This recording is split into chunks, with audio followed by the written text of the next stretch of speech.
One quick shout out to do as well. The Western City Leadership Dialogue, it might look like it's a huge gig, but there's about 5 people who run it. We do our own events, and our events team's here as well. And we do our own policy work, which often shows. But we're delighted tonight to announce that there's 3 people we've co-opted. Co-opted's a nice word for saying they'll help us and we're not paying them. Honour is another word. We use special. There's 3 people in the room that we bestowed our first ever special counsel. And they're 3 people who've been very close to us, very actively engaged with what we do for some time. And we're going to lean on them a little more and really ask for their help in 3 areas that we're firstly looking at. They're in the room, they're going to stand up and they can vaguely wave. Our first one is Theo Psychogis from Deloitte, who's down the back there, I know, in his bearded glory. There he is down the back, Theo. Theo has just been announced the Dialogue Special Counsel Economics, and being part of the Deloitte team has been delivering the Shaping Future Cities for many years and has been a great advisor to us for some time. Theo, thank you. Secondly, to one of the great heroes of Western Sydney, our Special Counsel on Community Engagement is Amna Hassan from the Auburn Giants, over here in the front corner. That was Tony Shepherd cheering back here, the chairman of the Giants, because Amna runs, amongst other things, the liaison officer for the advisor for the Australian Federal Police, and the audacious young woman who set up an AFL team for young Arab women, largely around Auburn, and became, I think, the inspiration for the Australian Women's Football League competition. She's a superstar. She's the most community-engaged person I know, and she's going to help us drive that. Thank you, Amna. And lastly, the Philosopher King, the recently retired CEO of the Western Sydney Local Health District, Danny O'Connor, our Special Counsel on Social Policy. Danny, where are you? As we tilt our policy wing, not away permanently from infrastructure, we're heavily embodied in the physical kit, but we're also announcing a bit of a tilt in our review. If we're going to build a new city, it's great that we're going to have shiny new stadia and motorways and airports and pipelines and dam walls, etc. But we also are building a society, and we've got to think about the metrics, the disadvantage metric that is still too prevalent in some parts of Western Sydney, and so we're looking at how we can drive that. It's a perfect segue into announcing our Patrons Prize and welcoming our speaker. I wanted to, in a more informal sense, those have been thanked. We've thanked our traditional owners, and to them, to the traditional owners of the land, from my mob, who came here as involuntary tourists 220 years ago to Western Sydney. Thieves and Finians and all sorts of things they were. We kicked on a little bit. But to those who looked after the land for 60,000 years before, thank you very much. We are delighted that our efforts in representing Western Sydney, also the largest Indigenous urban population in Australia, and we're focusing a lot more now on how we can drive to ensure that there's a very, very inclusive Western Sydney as we drive our new society. But I wanted to thank my patrons, embodied in Craig Knowles, who's with us tonight, the former Minister for Planning and Health, former Mayor of Liverpool, a boy who grew up swimming in the Greenacre pool, everything has been up. Craig's done something at some stage with the winners tonight, which is important because he helped judge the prize, and I think he had a personal connection to most of them. He's put a couple of bucks through Inglis over the years on horseflesh as well. To Transport for New South Wales, an apology from Rod Staples, who had a family death this week. There's a family funeral tomorrow. We had both the National Ministerial Transport Council on in Sydney and the conference he's sponsoring and this dinner, but of course he's the sort of fellow who's off sitting with his mum, more importantly. So Tim Reardon, his predecessor and now the Director General of the Premier's Department, please pass to Rod our best, Tim, and thank you for your ongoing support. Minister Alan Tudge, I'll introduce more later, but our new Minister for Cities is with us in the room, and we're delighted he's flown up from Victoria to see what a great big city's like. And it's wonderful. He's taken this job at pace. To the MPs and the mayors and other ministers and ex-ministers, to Mike Baird himself and to his father, my former boss, Bruce Baird, who's with us, the best +1 in the business, I think he is, Bruce, with Mike. To departmental secretaries, heads of agencies, they're everywhere. If you haven't got a head of a public service agency on your table, something's wrong, or you deliberately didn't want one, because there's enough to share around, and we appreciate the support. There's almost as many Vice-Chancellors in the room, so academia is well represented, and particularly thanks to other major sponsor in Sydney Uni. Congratulations on an announcement finally for the Westmead campus. That's fantastic. To the captains of industry, to the community leaders, all stops in between, to our award winners and to my staff, thank you all very much. We thought we'd throw a little dinner on for the first time and had to shut the doors when we hit 500 guests. So I think there's a bit in this Western Sydney thing, and we might just stick with it for a while. It is my great pleasure to introduce the inaugural winner this year, of the 2018 winner of the Excellence in Public Policy as bestowed by the patrons. I might, because when I've finished speaking about it, I'm going to introduce him and give him the award, so I might, in order to bestow this award on Mike Baird, ask a mutual mate of ours, Denga Dut, come on stage and help me with it. If you don't know Denga Dut's story, the former child soldier from Sudan, the great ad, the UN got him out, Western Sydney took him in. This is one of the great success stories. I think he once said, of all the trouble he faced in South Sudan, being held up in a service station in Blacktown's the scariest moment he'd had in his life. But this is one of the great men of our city. Please welcome Denga Dut on stage with me.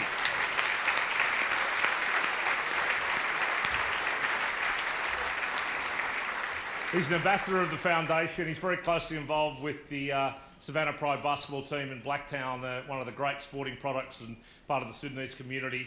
And I don't say it lightly, but for all the perceived or real issues happening in Victoria that aren't happening in New South Wales, it's community leaders like Denga Dut that is helping bind us and making us a multicultural America.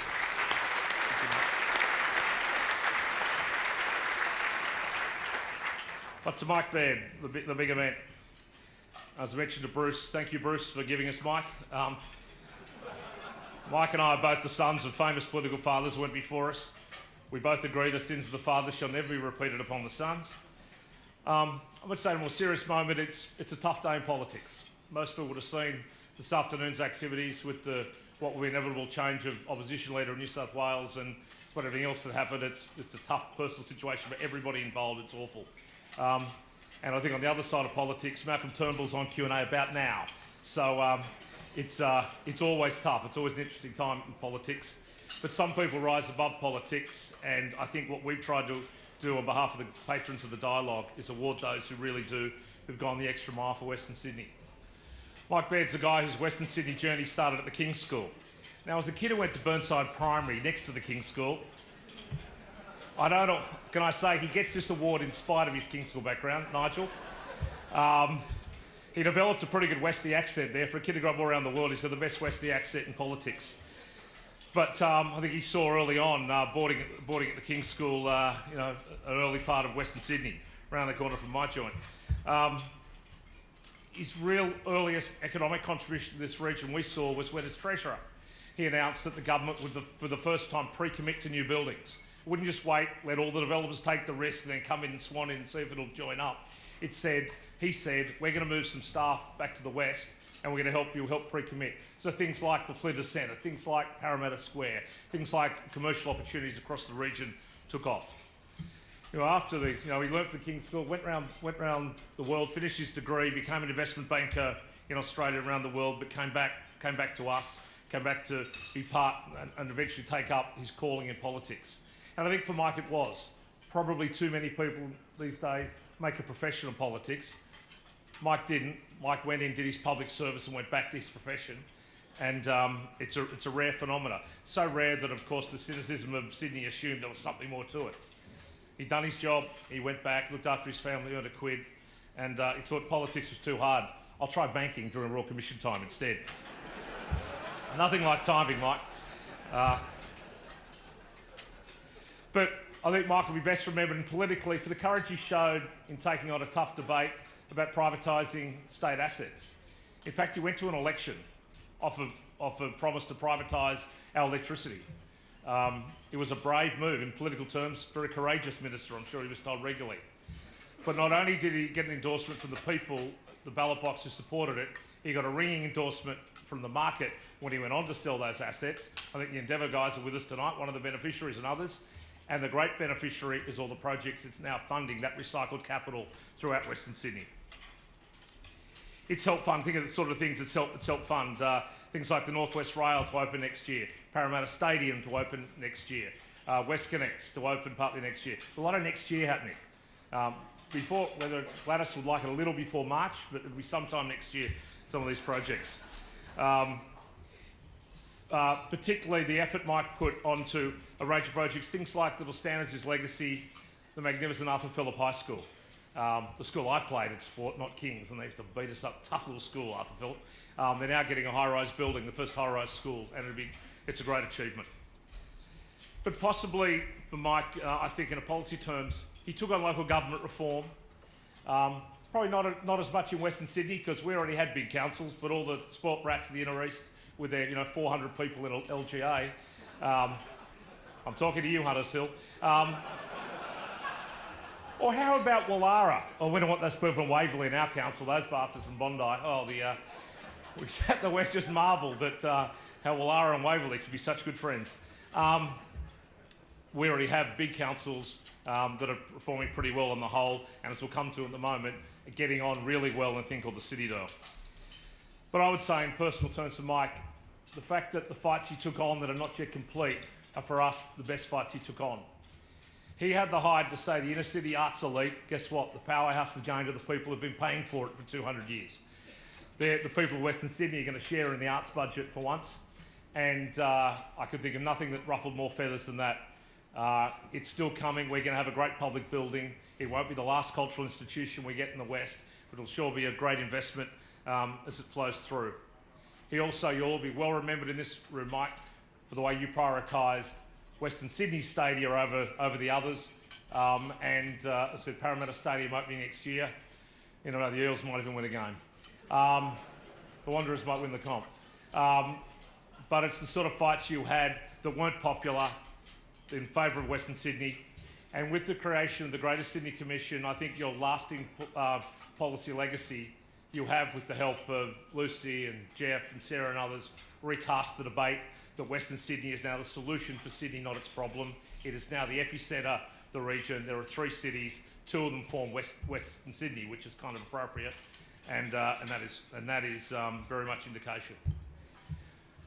So, the recipient of the 2018 Patrons Prize for Public Policy Excellence is given to a man we celebrate not only for his advocacy but for his achievement.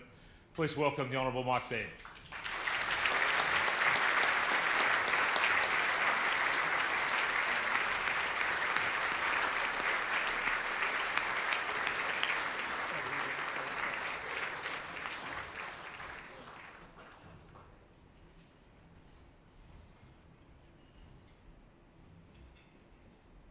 Good to have you back.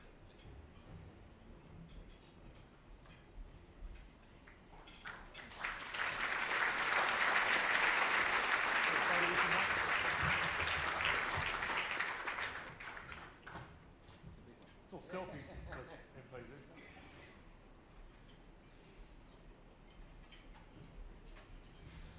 Why don't we invite Mike to say a few words?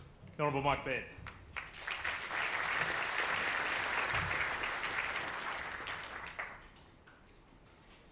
Well, thanks, Chris, for those words. And in true tradition, as an introduction, Chris generally does more than a speech, so it's great to follow him. But I have to say, in relation to your words, it's almost those sort of words you say at someone's funeral.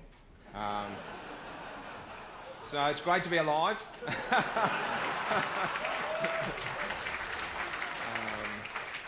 But look, I have to say, Chris, you have done an incredible job because anyone that knows him knows his passion and energy.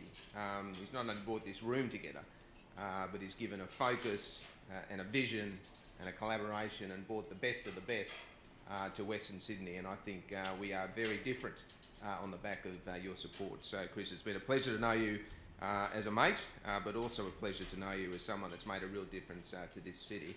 Can I also acknowledge Alan Tudge? It's great to have him here, all the way from Melbourne. Great city.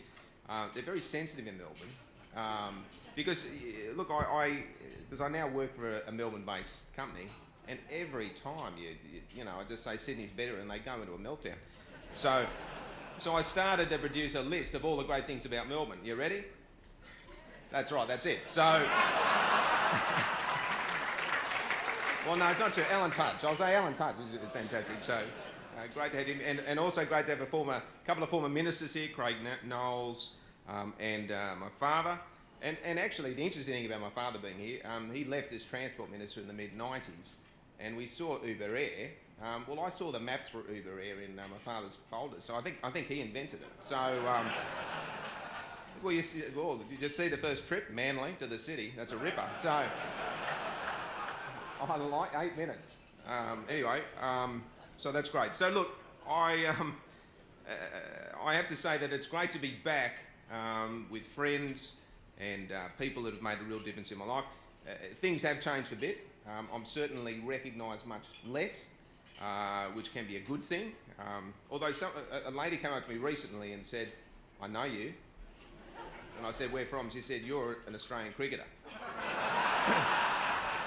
But look, I've always wanted to be an Australian cricketer. So I just didn't tell her. We just walked away. So I thought that was great. Well, in fact, and I also caught up with a couple of friends I hadn't seen since university, and in somewhat tragic sort of sense, they said, "Oh, you know, it's great to see you again. We haven't seen you." And you know what? When you were Premier, a whole group of us got together once a year to have drinks, and basically we said, "How on earth did Mike Baird ever become Premier?" So anyway, I did a bit of surfing at uni. So look, I don't want to take too long. I just wanted to reflect on a couple of things. Look, getting this award is humbling, but it is absolutely about a group of people, many of who in this room, many who were sort of MPs in government, who were prepared to stand up for what they believed in, and many public servants that are here that played a critical role in a group of people that were determined and passionate to make a difference to this city, and in particularly Western Sydney. And it went back to times when budget decisions had to be made. One of the big frustrations was not having the money to actually deliver not only the services but the infrastructure we needed. But there was a group that said, well, let's make the decisions to set the budget up. At the same time, when we came to a 2015 election, we knew how difficult that would be, but there was a great sense of inspiration around the cabinet table, I remember it, and then all the members of the government, when we said, well, we need to build for the next generation, we need the money, and we're prepared to go and fight for it. And I'll never forget their courage in being able to do that, and as a collective package, I think each and every one of us are proud of not only what we fought for, but what is now being delivered. And I think that was something, as I reflect on the great city, a whole range of us sat there very frustrated about projects not being delivered. And as we reflected across the city, we looked at Western Sydney. So many things were promised and so little was delivered. And, why was Western Sydney neglected? Because the facts are compelling when you look at it. I mean, it's a home to a quarter of the New South Wales population. There's going to be about another 1 million people in the next 15 years. It's the third largest economy in the country, $118 billion a year after Sydney and Melbourne. There's 240,000 businesses, many of who are here and many who've grown and are being part of the great emergence of Western Sydney. But there's other parts of it as well. The Riverside Theatre, which is actually the busiest art centre in the state and I indeed believe the country, outside the Opera House. There are many from Westmead Hospital here. That is going to be the largest health precinct in the Southern Hemisphere, right in the middle of Western Sydney. Western Sydney University, I know other universities are here as well, but that's one of the fastest growing young universities in the world.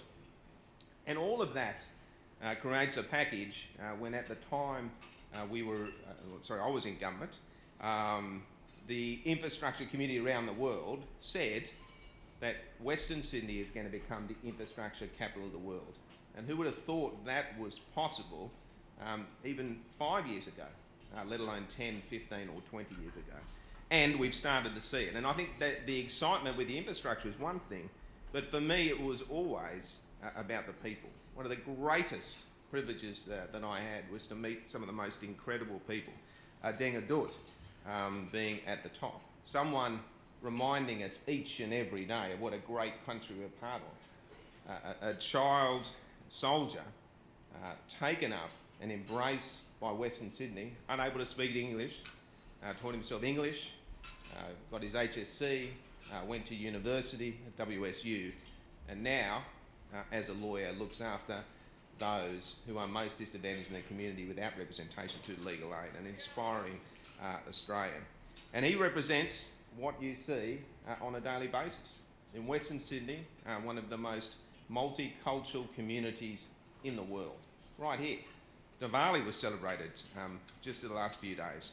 Another example of a culture coming alive, bringing fabric and colour and energy to a great part of this city, which is something we'll never forget. And for those that are part of the Zest Awards, again, so many NGOs across Western Sydney, day in, day out, looking after people when they need to be looked after. So as a package, it's an incredible place. And as a government, there was an opportunity for us to say, well, if we get this funding together, why don't we get cracking on the infrastructure? And as you go through it, there is a huge amount that is there. The M4, the M5, the Metro Northwest, Southwest, and most recently the West. There is Blacktown Hospital, Westmead, Campbelltown. You have the school projects you've heard about, Arthur Phillip High. You've got Parramatta Light Rail 1 and 2. You've got the Western Sydney Airport, and I should pay tribute to Tony Abbott, who made that decision, and not only that, but additional funding to support the projects around it, including Northern Road, Parramatta Stadium and ANZ Stadium. And I should say on that my hope is the government delivers a commitment. I strongly believe that Western Sydney deserves access to the biggest and best stadium in this city, and my hope is they follow through on that.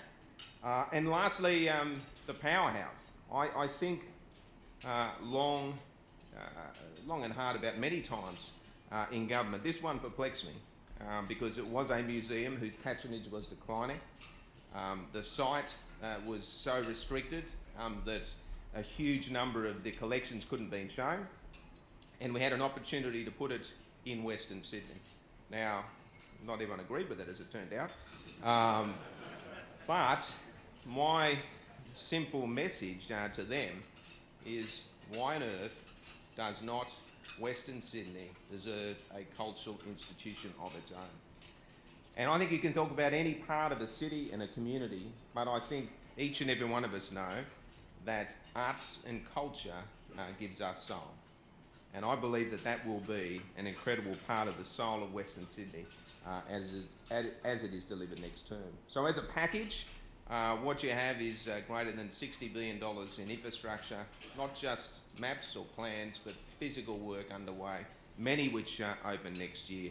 And all of us that have played a role have been proud. Certainly the reflective impact on the economy, jobs, unemployment is low, gross state product is high, both of which are the strongest in the nation. But as I said, that all was not what was driving it. What was driving it was the difference that will make to people's lives.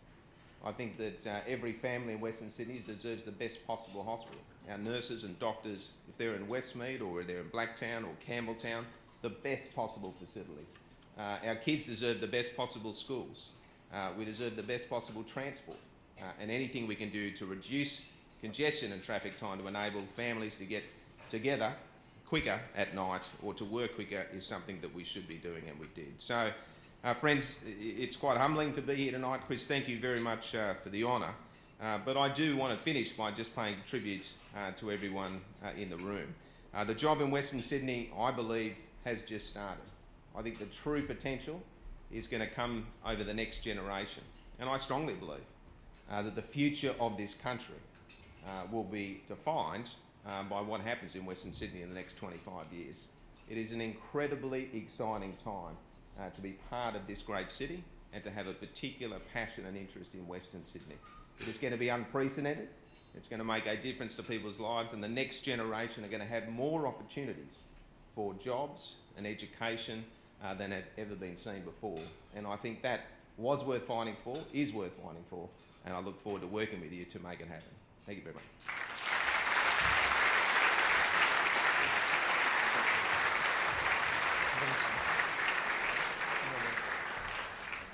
So he doesn't get question time these days, so I thought I'd throw in a couple of quick ones.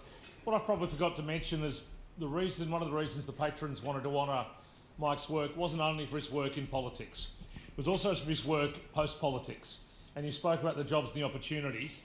Well, Mike, you're in charge of more than most in Western Sydney, because of course NAB is now about to become the anchor tenant at Parramatta Square, alongside Parramatta Council and others, Sydney Water and others.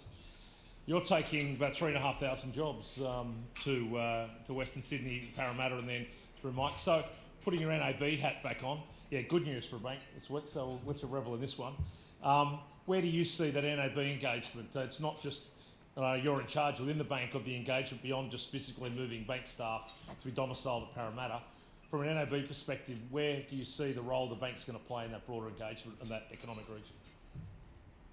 Well, I think it's definitely a partner, and that's the important part. I mean, it's not just the banking services; it's a partner with the whole region, whether it be supporting through sponsorships and events, but it's also where the growth is. So, from a purely business point of view, the consumer bank is growing nationally at about 2%, but in Western Sydney, it's growing at greater than 4%.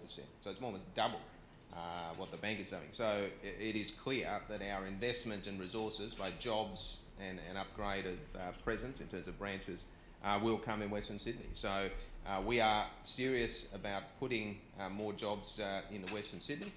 They're already there, but many more jobs will come as we continue to grow and support. And as the region grows, well, there's a capacity to support them. And I think from any business point of view, and you see it, I remember Deloitte's going out there now. I think all of the major accounting firms are out there.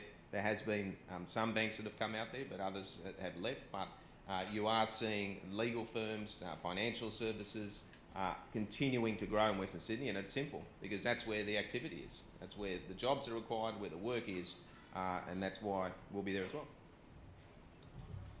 And also, I forgot to mention before, is a few of your old loyal team in the from the office here, Nigel Blunden and Bay Warburton from your team, Jason D'Souza and Larry McGrath over here, all members of the senior members of the staffing in that office. Can I just, last one to you, when you think about you're in the process of just taking on Western Sydney, it's almost now just a done thing. Of course, Western Sydney, it's the obviousness. A few years ago, it wasn't quite so obvious. That to start that crusade again, was the Commission essential that process? You've gone for the strategic planning first, infrastructure to follow, and we're about to come through and saying social policy outcomes with it. If you started again, is the model right? Are you comfortable as now having stepped back of where it's going? So the Greater Sydney Commission, you're saying? The Commission to start the process Commission's of done. City. Yeah, no, definitely. But in terms of, actually, just before those former staff members, they can do slam poetry. So if you want to, you should bring them up here. Yeah, Nigel and Bay are particularly good at it, if you want to bring them up. But in terms of, hang on, where was I? Building a city, right. Look, I think there's some from the Greater Sydney Commission that are here, and one of the challenges in terms of planning for a city is the capacity with multiple councils. There is an essence that it was too myopic, so it was very small boundaries, and at the state government it was too high. So you needed an entity to actually plan from one end of the city to the other. And the Greater Sydney Commission, I believe, has done that. And certainly Lucy Turnbull's done a great job with Sarah and the team and all the commissioners.